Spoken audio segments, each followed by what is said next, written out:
Machine CB నెటర్, అది cartridge based, ఇది chip based. ఇక్కడ దీంట్లో మనం కొన్ని రకాలు చేయగలం. అక్కడైతే ఏ ఫ్లూయిడ్ అని పెట్టచ్చు. అంటే ఈ టెస్ట్కి కూడా అక్కడ పెట్టే ఫ్లూయిడ్స్ ఏంటంటే బ్లడ్, యూరిన్, స్టూలు, అంటే మలము, మూత్రము, రక్తము మినహా మిగతా ఏ పెట్టినా సరే ఆ మిషన్లో టెస్ట్ చేసేస్తాం. ఇవి ఉందో లేదో నిర్ధారణ చేస్తాం. ఇక్కడ వచ్చేటప్పుడు మనకి మళ్ళీ చిప్పు మార్చారండి. చిప్పులు పోతుంది, ఓన్లీ మన ఫోటో మాత్రమే చేస్తాం. ఇవన్నీ జరుగుతాయి సార్.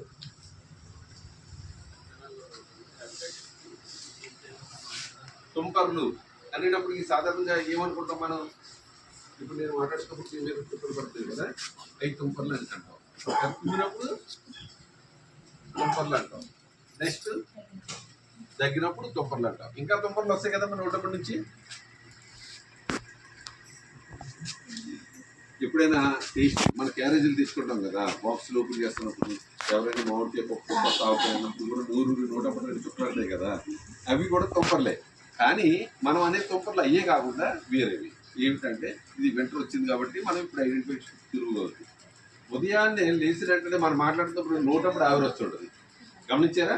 శీతాకాలంలో ఆ ఆవిరి ఇప్పుడు వస్తుంది, ఎప్పుడు వస్తుంది, వేసవకాలంలో కూడా వస్తుంది. కానీ మన శరీరంలో ఉండే ఉష్ణోగ్రత కన్నా కూడా శీతాకాలంలో బయట ఉండే ఉష్ణోగ్రత తక్కువగా ఉంటుందండి. దానివల్ల నోటప్పుడు వచ్చే ఆవిరి శీతాకాలంలో ఉదయం కాబట్టి. ఇప్పుడు నేను మాట్లాడుతానంటే 3-4 లేదులకు నా నోటప్పుడు వచ్చే ఆవిరి వెళ్తూ ఉంటుంది. ఇప్పుడు నేను మొదట్లోనే చెప్పాను, టీబీ క్రిమి దానికి అది కథం లేదు, దానికి ఏదో ఒక వాహనం కావాలి. అంటే ఇప్పుడు మనం ఇక్కడ నుంచి రాజులు వెళ్ళాలనుకోండి, పూర్వం నడిచి వెళ్ళిపోయేవారు. ఇప్పుడు అలా కాదు, మనకి ఏదో వాహనం కావాలి. ఏది 2 వీలరు, 4 వీలరు, 3 వీలరు, ఏదో ఒకటి ఉండాలి. అలాగా దానికి ఏం కావాలంటే ఒక తుంపర్లు. ఆ తుంపర్లో ఇప్పుడు మనం ఇప్పుడు ఎగ్జిబిషన్లో మనం చూసారా, ఒక ట్రాన్స్పరెంట్ బాల్లో మధ్యలో పిల్లల్ని నడుస్తుంటారు కదా, ఐడియా ఉందా? అలాగా ఆ తుంపర్ల మధ్యలో ఈ బ్యాక్టీరియా గాలిలో తీసుకెళ్తారు. ఎవరు ఊపిరితిత్తులు బీబీ ఉన్న ఎక్కి మాట్లాడుతున్నారు. అలా వచ్చిన బ్యాక్టీరియా గాలిలో ఉన్నప్పుడు ఆరోగ్యంగా ఉన్న వాళ్ళు ఎవరైనా ఆ గాలిలో ఉన్న గాలిని, ఆ తుంపర్లో ఉన్న బ్యాక్టీరియాని పీల్చినప్పుడు వాళ్ళ ఊపిరితిత్తుల్లోకి వెళ్ళి వెంటనే అయితే వ్యాధిని కలగజేయదు. వాళ్ళలో వ్యాధి నిరోధశక్తి తగ్గినప్పుడు కలగజేస్తుంది. వ్యాధి నిరోధశక్తి ఎప్పుడు తగ్గుతుందండి? సరైన ఆహారం తీసుకున్నప్పుడు, సరైన అలవాట్లు లేనప్పుడు, నెక్స్ట్ తీవ్రమైన వ్యాధుల బాధ పట్టదు. అంటే విటమిన్స్, మినరల్స్, కార్బోహైడ్రేట్స్ అన్నీ సమాంతరంగా లేని ఫుడ్ తీసుకోవడం. అటువంటి ఫుడ్ ఏంటండి? ఎగ్జాంపుల్ ఏమైనా చెప్పగలం మనం? పౌష్టికాహారం అంటే పౌష్టికాహారం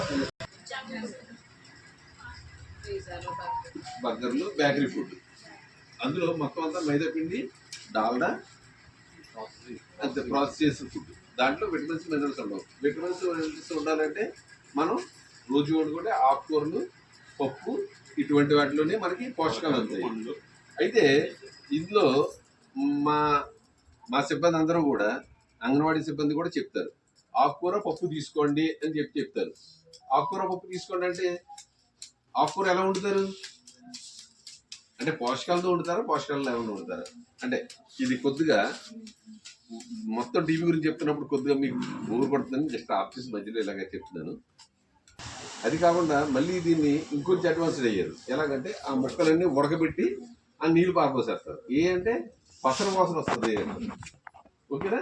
ఇంకా దాంట్లో ఏం మిగులుతుంది అంటే ఓన్లీ మనకి చూసారా కొబ్బరి డొక్కలన్నీ తీస్తే పీచు ఉంటుంది కదా, ఆ పీచు ఉంటుంది. ఆ పీచుని తీసుకొని మళ్ళీ ఏం చేస్తామంటే మనం కళాయిలో లేదా పాన్లో ఆయిల్ వేసి పెడతాం. ఇప్పుడు కొబ్బరి పీచు వస్తుంది కదా డొక్కల నుంచి, ఆ పీచుని తీసుకొచ్చి ఒక ఇనప కళాయిలో పెట్టి అలా వీపితే అవుతుంది, ఏమైనా పడుతుంది మనకి బొగ్గు వస్తుంది.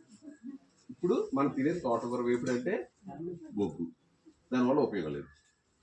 ఓకేనా? గొడవ అది సరిపోవట్లేదని డ్రగ్స్ దగ్గర ఇవన్నీ కూడా ఏం చేస్తాయంటే శరీరం మెదడు మొద్దుబారి అది చేసే పని చేయకుండా చేయడంతో ఏం చేద్దంటే క్రిములకి లోకువయ్యి శరీరంలో వ్యాధులు పెరుగుతాయి.